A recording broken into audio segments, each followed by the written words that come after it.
Hi everyone, welcome to Namespace Node. In today's video, we are going to learn how to install Kubernetes on an EC2 instance, and its K3s to be specific. And we are going to learn how to deploy a Netflix clone application onto the Kubernetes cluster. And the first thing here is Kubernetes, or K8 for short, is an open source orchestration tool built and designed by Google. It has different functionalities: container orchestration, secret management, etc. And before you start this, you need to have an AWS account with the necessary permissions to create an EC2 instance, of course. And all the steps I'll use in this video has been documented on our website, namespacenode.com, so do well to check it out. We post insightful content and articles that will help you in your DevOps journey.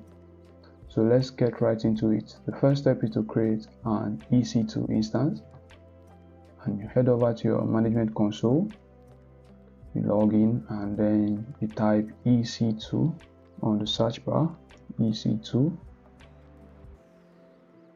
and you click on EC2.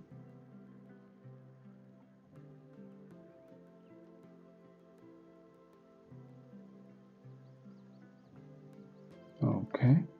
So you scroll down and click on Launch Instance.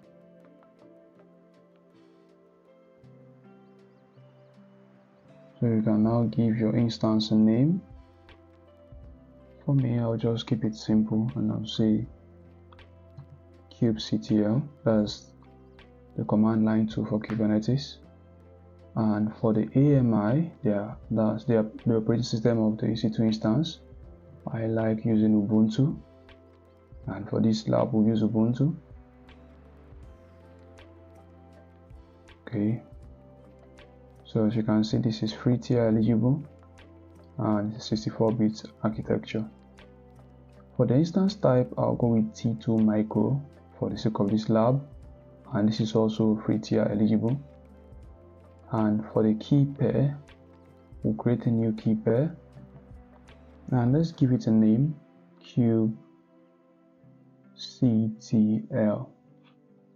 and it should be an RSA encrypted private and public key, and .pem you create. Take note of this warning: when prompted, store the value in the secret in a secure place, so nobody should have access to this file, else your EC2 instance might be in danger of an attack. So this is the part of the networking, and for the security group, I'll allow SSH connections from anywhere, and since it's just a demo lab, if it's in a production environment, this should not be 000. You can just add a specific IP address or my own IP address. But for the sake of this lab, I'll leave it default, and also allow HTTP and HTTPS, since we'll be working with Kubernetes services that might expose our nodes. And then the next part is to configure storage. Since AWS offers 30 gig, why don't we use 20? And this is because of the deployment we'll be using. We'll deploy a Netflix clone application, even though it's not a heavy application. But let's say you want to pull more images to your content, to your EC2 instance, it will take up more space. So let's keep it 20 gigs since it's still free tier eligible. And the next, advanced details. For advanced details, we only have one simple command to run here. You scroll down to the last part, and then we write a simple bash script to update the EC2 instance. That's sudo bin bash rather, and then sudo apt update. So this command will update the system while it's still booting up, so we don't have to run that command again, and then we launch our EC2 instance. So this will take like a few 3, 4, 5 minutes before your EC2 instance is accessible, even though it's successfully launched. So you click on your instance ID, and then we wait.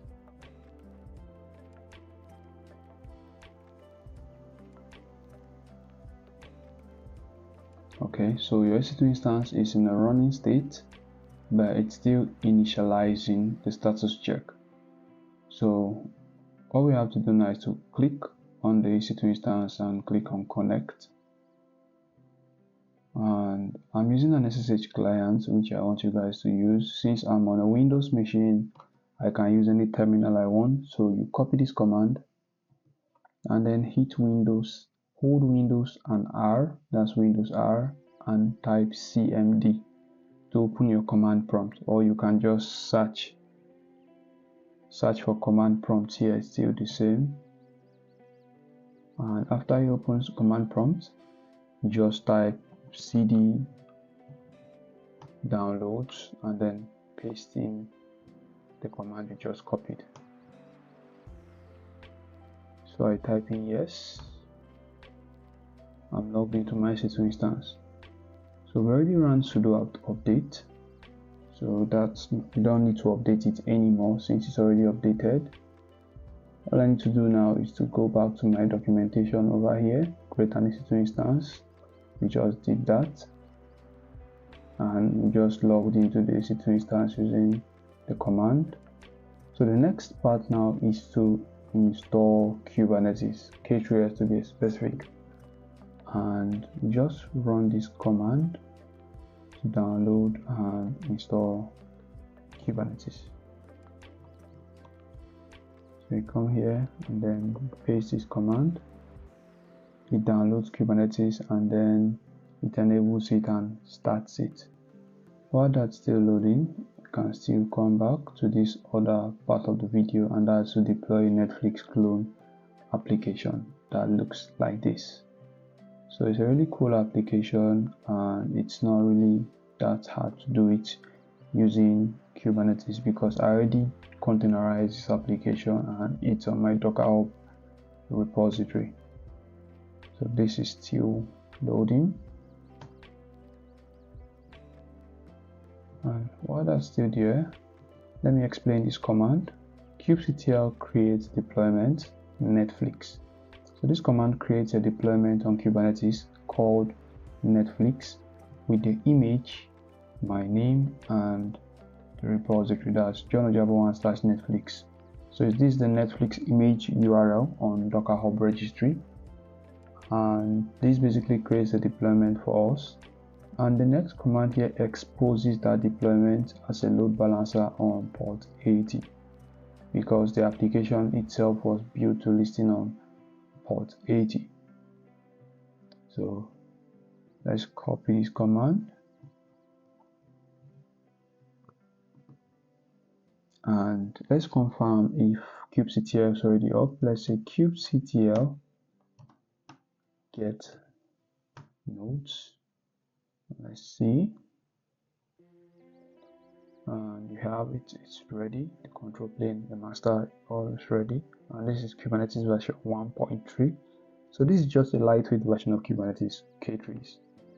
So to run this, we paste the command kubectl create deployment Netflix. Okay, that's done, even though we are using a T2 micro to show you how K3s is lightweight. So this is created, so you can say kubectl get pods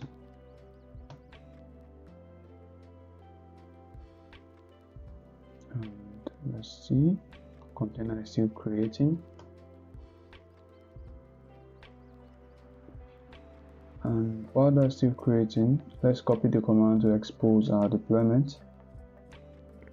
And this creates a service, a load balancer type service that will be exposed on port 80. But since we are using a lightweight version of Kubernetes, it won't give us an IP address. We just have to expose our node on that particular port, which I'll do shortly. Okay, the container is still creating and we can check the logs, but before that we can just still run this command to expose the deployment, and this will create a new service called Netflix. So if I run kubectl get svc. I should see a service created, and you can see a service was created called Netflix on port 80, and this here is our node port, which we'll expose shortly. But before that, let's get our pods to see what's going on, if this has been created successfully. And the container is still creating, so we can check the logs, or let's describe it rather as a kubectl describe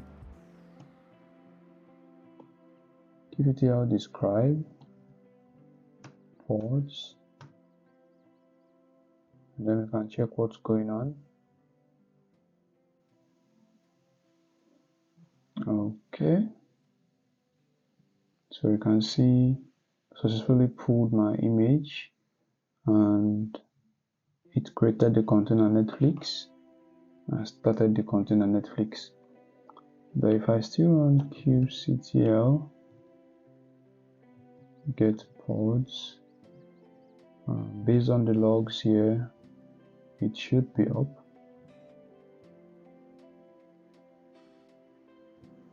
And it's up. So we have the deployment. Up. So the next part is to access our application from the browser. And this external IP here is not an external IP, it's an internal IP because of the way it was configured. It's an internal IP, so this is just K-trees. But for you to access it on the browser, you copy these ports here, go to your security group on AWS, go to your instance first of all, scroll down to security, click on the security group, and scroll down and edit inbound rules. You can add a rule, custom TCP, paste the ports here, and let this be 000, that's accessible from anywhere.